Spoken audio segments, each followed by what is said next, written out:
Hello everyone, day 1 of Invictus launch week. Today is Anvil day.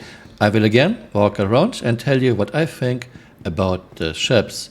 We have the Pisces. Yeah, the Pisces is one of the better designed ships in Star Citizen. She's still not perfect, but much more realistic than most ships at Star Citizen. And I like her very much. She has quite a bit of utility. You can transport a Nox, barely, but she fits. And you can do box missions, maybe some low-level bounty missions too. I like the Pisces.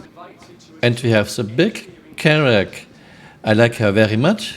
John Crew said they forgot to have an elevator down to the ground, so she will get a rework, an elevator down to the ground. Right now, if you want to enter her, you have to use the big ramp.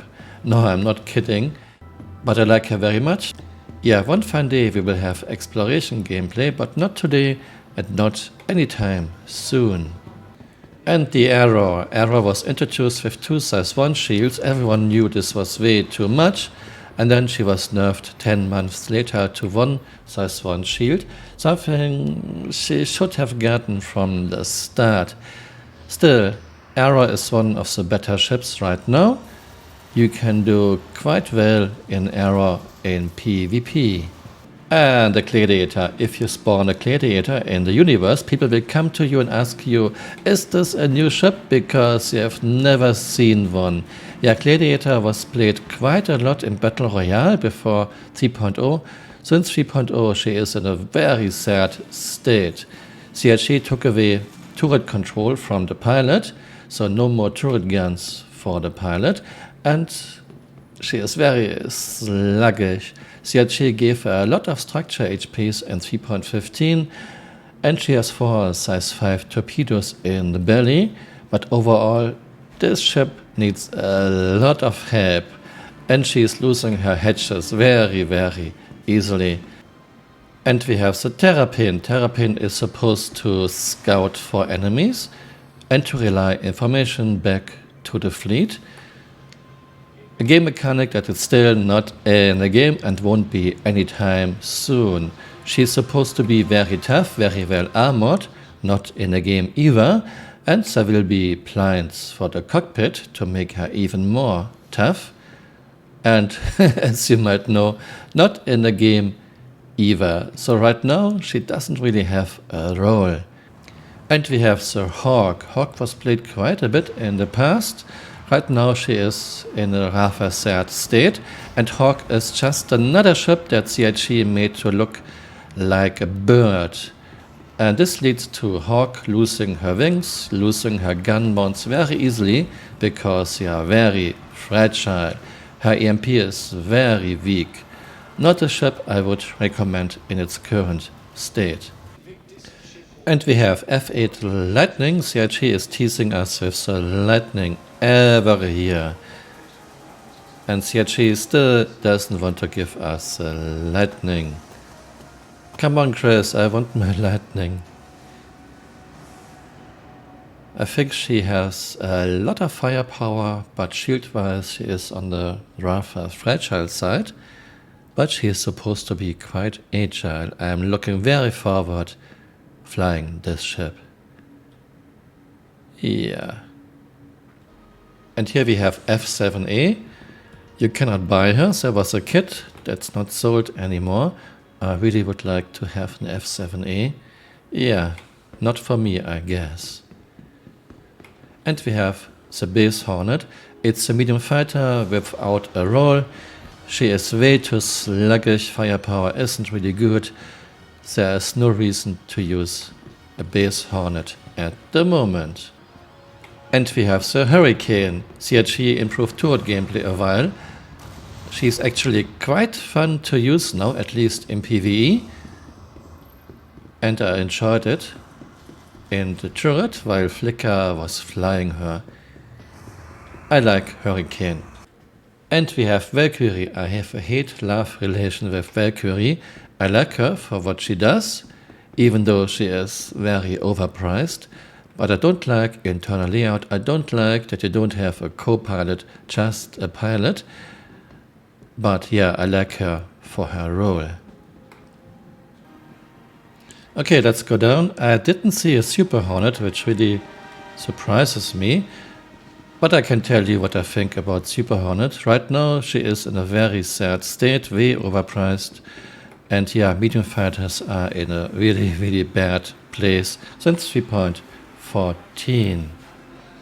Okay, here we have Ballista. Ballista is very useful when you get her where you need her. She has 8 size 5 plus 2 size 7 missiles or torpedoes, which is very nice. However, Chris insists on a walkable interior, on a standing walkable interior.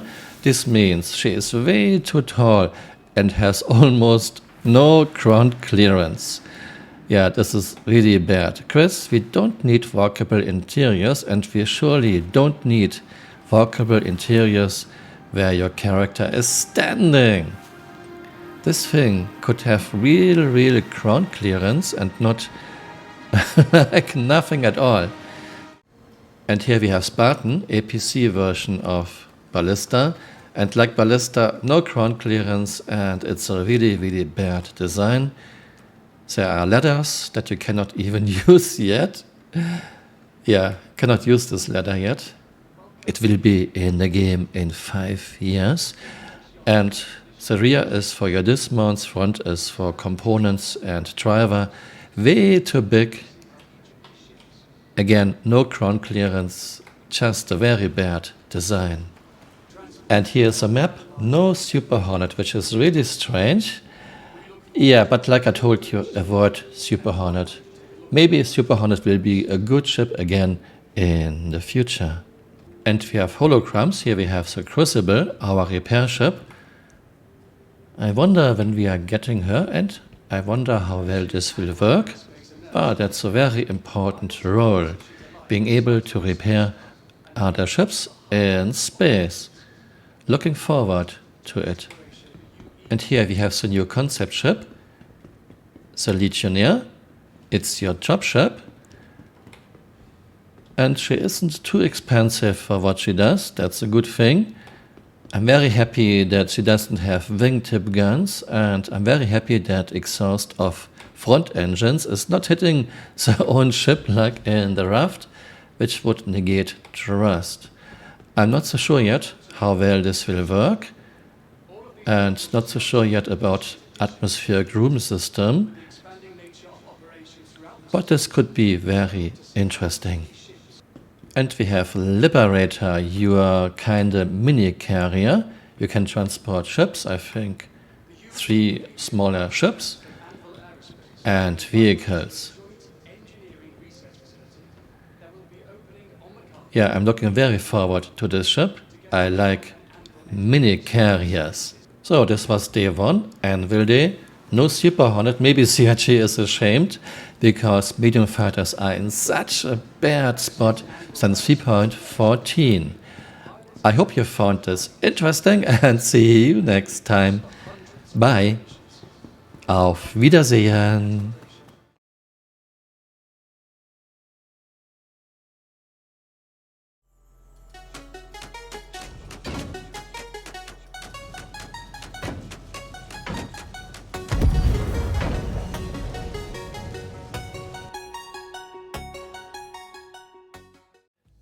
Hey, you're still here. You might want to join me on Twitter. My Twitter account is Camural_SC.